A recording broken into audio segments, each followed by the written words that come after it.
N news লাইভের পর্দায় আপনারা যে দেবাদিদেব মহাদেব এবং মা পার্বতীর ভিডিও চিত্র দেখতে পাচ্ছেন, সে চিত্র জেলার বাইরের কোনো চিত্র নয়। এই চিত্র আমাদের মুর্শিদাবাদ জেলার বহরমপুর ব্লকের ব্যাসপুর শিব মন্দিরের চিত্র।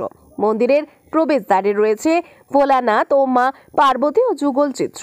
মা পার্বতী বসে রয়েছেন ভোলানাথের পাশে, আর ভোলানাথের মস্তক থেকে গঙ্গা নেমে আসছে মর্তে।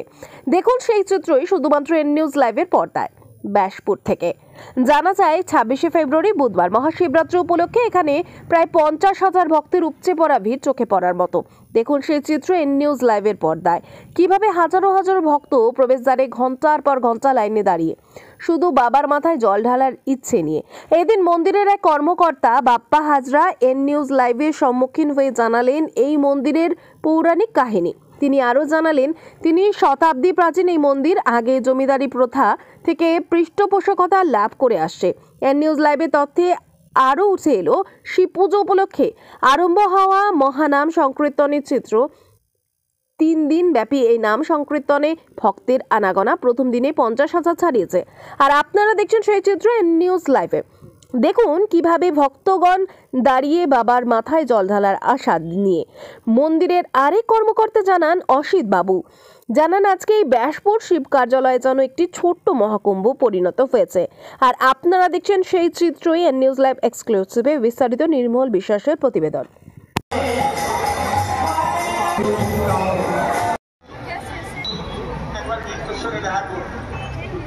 এবছরের পুজো সকাল থেকে ভক্তদের যে ভিড়টা ছিল, আর এবার তিথিটা তো সকাল 9:30 পর্যন্ত তিথিটা শুরু হয়েছিল, সেখান থেকে জল ঢালা শুরু হয়েছে। তার আগের থেকেও শুরু হয়েছে যারা তিথির বাইরে দিয়েছে।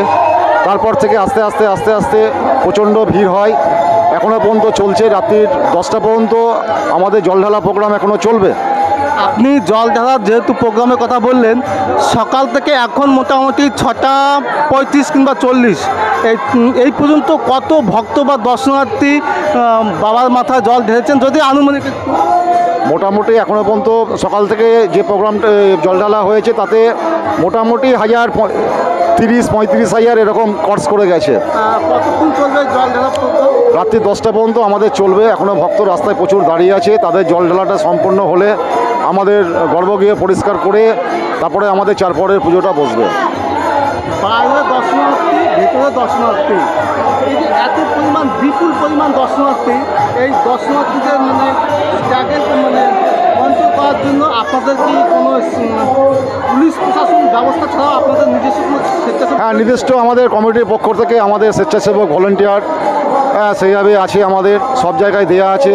তারা ভক্তরা যাতে সুস্থভাবে যাতে বাবাকে দর্শন করতে পারে, জল ঢালতে পারে, সেই ব্যবস্থা আমাদের করা আছে। এবং প্রশাসনের তরফ থেকে আমাদের অনেক সাহায্য প্রশাসন আমাদের করে। তারা এসেছিলেন, দেখে গেছেন। যেহেতু আপনি প্রশাসন বললেন, মূলত কোন প্রশাসন? পুলিশ প্রশাসন এবং পুলিশ প্রশাসন হলে কোন ব্লকের প্রশাসন? বহরমপুর থানা, খাগড়াবাড়ি সবাই এসেছিল। হ্যাঁ, তারা এখানে আমাদের যেখানে সিভিক পুলিশ আছে তারা অলরেডি ডিউটি দিচ্ছে। এবার আমাদের যে অফিসার যারা আছেন তারা আসছেন। এবার আমাদেরকে টোল ফ্রি নম্বরও দিয়ে গেছে যে যদি কোনো প্রবলেম হয় সঙ্গে সঙ্গে যোগাযোগ করতে সব রকম ব্যবস্থা সহযোগিতা তারা করেছেন। একদিকে মহানামযজ্ঞ, মহা সংকীর্তন হচ্ছে, কীর্তন হচ্ছে। এই কীর্তন কখন শুরু হয়েছে এবং কতদিন চলবে? এই কীর্তন কালকে বিকেল 5টা থেকে শুরু হয়েছে। আগামী 28 তারিখ পর্যন্ত এই কীর্তন চলবে। কীর্তন উপলক্ষে যে দর্শনার্থী বা ভক্তদের যে আগমন হচ্ছে তাদের জন্য কি কোনো প্রসাদের ব্যবস্থা রয়েছে? না, আজকে প্রসাদের ব্যাপারটা এখনও তো পুজো আমাদের আরম্ভ হয়নি। চারপরের যে পুজোটা আরম্ভ হবে, প্রসাদের ব্যবস্থাটা আগামী কালকে আমরা রেখেছি। কেন বাবার পুজোটা না দেওয়া পর্যন্ত প্রসাদটা তো হবে না, যার কারণে রাত্রিরে পুজোটা হয়ে রাত্রিরে আমাদের ভোগের ব্যবস্থা আছে। কালকে সকাল থেকে ওটা বিতরণ করা হবে। কীর্তন ছাড়া প্রতিদিন সন্ধ্যাকালীন আর কি প্রোগ্রাম রয়েছে? আমাদের এখানে নাটক আছে, লীলা কীর্তন আছে, সূর্য পুজো আছে। হ্যাঁ, এবার পাশাপাশি কিছু নাটকও আমরা রেখেছি। যেহেতু নাটকের কথা বললেন, কী নাটক আছে? কালকে শিবেরই একটা নাটক হয়েছিল কালকে। হ্যাঁ, এরপর এবার কীর্তনীয় যে দলগুলো আছে এটা আগামী কালকে হয়ে গেছে। আর এখন যে প্রোগ্রামগুলো আছে আমাদের কীর্তনের পরপর প্রোগ্রামগুলো আছে, তাতে লীলা কীর্তন থেকে সূর্য পুজো থেকে A to Z প্রোগ্রামগুলো আমাদের আছে। মুর্শিদাবাদ মূলত সংখ্যালঘু, এখানে মুসলিম যেমন আছে তেমনি মুসলিমের পাশাপাশি হিন্দু পাশাপাশি বৌদ্ধ খ্রিস্টান সব। আপনি একজন এই ব্যাসপুর শিব মন্দির কার্যালয়ের একজন কর্ণধার বা কোনো কর্তা হয়ে সম্প্রীতি বা সৌহার্দ্য বজায় রাখার জন্য কী বার্তা দেবেন? আমি এটাই বলবো যে তাদেরকে সবাই আসুক ধর্মের জায়গায় এসে নিষ্ঠাভাবে তারা যদি সে জায়গায় এসে জল ঢালে বাবাকে দর্শন করে। আমরা এটাই চাই, এটাই মুর্শিদাবাদ বা মুর্শিদাবাদকে আমি বার্তা দেবো যে সবারই জন্য এখানে আমাদের মন্দিরে সব ভক্তই যারা আসতে ইচ্ছুক আর কি আসতেই পারে। হ্যাঁ, আমরা সেইভাবে বাবাকে দর্শনের জন্য তো আমরা সব কিছু ব্যবস্থা করে রেখেছি। আপনার নাম? আমার নাম খোকন দাস, আমি সাধারণ সম্পাদক। বাবার নামে একবার জোরে হবে? হ্যাঁ। মহাদেবের নামে একবার জোরে? হ্যাঁ, হর হর মহাদেব। তবে মহাদেবের ইচ্ছা, তারই সবই কৃপাতে, আমাদের দয়াতে। বাবার এতটাই মহিমা, আমাদের বাবা ব্যাসদেবের প্রাচীনতম মন্দির, আমাদের এটাই সৌভাগ্য যে আমরা এই প্রাচীনতম মন্দিরে এই অনুষ্ঠান সবাই মিলে সহযোগিতায় যে এত বড় অনুষ্ঠানটা আমরা নিজেরা দেখতে চলেছি, যে খুবই ভালো লাগছে। আমরা নিজেরাই কাজ করি, মন্দিরে থাকি, বাবার সেবা করি, তো ভক্তদের সেবা করতে আমাদের খুবই ভালো লাগছে। আপনি যেহেতু বললেন, আপনি উল্লেখ করলেন ভক্তদের সেবার জন্য স্পেশাল কী কী রয়েছে? ভক্তদের সেবা বলতে দেখুন, ভক্তদের সেবা বলে ভক্তরা বাবার সেবা করতে আসে, আমরা তো ভক্তের সেবা করতে পারবো না। খিচুড়ি প্রসাদ বলতে বাবার প্রসাদ, যেটা মহাপ্রসাদ, যেটা বাবার মহাশিবরাত্রি যে ভোগটা, সেটা আমরা পুজোর শেষে দেওয়ার ব্যবস্থা হয়েছে। তারপরে যেসব আমাদের নাম কীর্তন হচ্ছে, তাদের টিফিন ব্যবস্থা, সেসব কি ভক্ত সন্ন্যাসী ভক্তদেরকে টিফিন ব্যবস্থা, খাওয়ার ব্যবস্থা, সব কিছু ব্যবস্থা A to Z আমরা সব কিছু একটু ছোটো করে ব্যবস্থা করেছি। এতেই সবাই দেখছি, সবাই আসছে, বেশ বিপুল পরিমাণে আনন্দ হচ্ছে, ভিড় হচ্ছে। বিপুল পরিমাণ যেহেতু বললেন, বিপুল পরিমাণে দর্শনার্থী বা বাবার ভক্তের আগমন আমি এখানে দেখতে পাচ্ছি, তাহলে কি ধরে নিতে পারি প্রয়াগরাজের ছোট মহাকুম্ভ? অবশ্যই, কারণ আমাদের এই প্লেসটা দেখুন, যে প্লেসের ওপরে আমাদের এখানে ধর্মস্থান আছে, সেটা হচ্ছে পাতালেশ্বর। ওই অনুযায়ী যে প্লেস, ওই জায়গার, আর ওটাও যেরকম প্রাচীনতম, আমাদের এই মন্দির দেখুন বহুত প্রাচীনতম, 300 বছর। প্রাচীনতম মন্দির উল্লেখ করলেন, ব্যাসপুর শিব মন্দির কার্যালয়, এর কি কোনো ইতিহাস রয়েছে? অবশ্যই 1733 সাল দেওয়া যা শ্লোকে লেখা আছে, আমাদের আশা করি এই যুগে এই সময়কে বুঝতে পারবো না। আমার তো চ্যানেলের মাধ্যমে সকলে দেখবে এবং আমি কয়েকটি চ্যানেলকেও দেবো, যদি ইতিহাসটা একটু বলেন। ইতিহাস বাবার যা মহিমা আছে, একটা ইতিহাস বলা যাবে না, সেটা আমরা চাই না যে কেউ জানুক। আর একটা হচ্ছে যেটা বাবা মানে খুবই জাগ্রত বাবা। আচ্ছা, আপনি বলুন। নমো পার্বতী পদে হর হর মহাদেব, হর হর মহাদেব। আপনার নাম? আমার নাম বাপ্পা হাজরা, আমি এই মন্দিরে বাবা দাসী। আমাদের ব্যাসপুর শিব মন্দির আপাতত এখনও মুর্শিদাবাদ জেলার মধ্যে সবচেয়ে প্রাচীনতম, 350 বছরের ওপরে এর বয়স। তো সেই সময় থেকে এটা নির্মাণ করেছিলেন আমি একটু দেখে বলে নিচ্ছি একটা, তৎকালীন কাশিমবাজারের প্রখ্যাত পণ্ডিত কৃষ্ণনাথ ন্যায়চন্দ্রের পিতা পণ্ডিত রামকেশর দেব শর্মা, উনি এইটা প্রতিষ্ঠা করেছিলেন। তিনি কিন্তু ব্রাহ্মণ ছিলেন, কিন্তু আমাদের মতো ওই দরিদ্র ব্রাহ্মণ, পৈতালা ব্রাহ্মণ ছিলেন না। তিনি একজন জমিদার প্রকৃতির ব্রাহ্মণ ছিলেন। তিনি বাইরে থেকে অনেক ভালো ভালো ওই ঈদেরকে নিয়ে এসে স্থাপত্য শিল্পের কারিগরকে। এমন কোনো মায়ের স্বপ্ন ছিল বা স্বপ্নাদেশ যে তুমি আমার নামে না না না না, এটা আমরা এখনো পর্যন্ত ইতিহাসে পাইনি এরকম। তবে এটাতে আমরা জেনেছি যে অনেকে স্বপ্ন দিয়েছে এবং অনেকে মানত করে শুভ ফল পেয়েছে এখান থেকে, এরকম অনেক প্রচুর দৃষ্টান্ত আছে।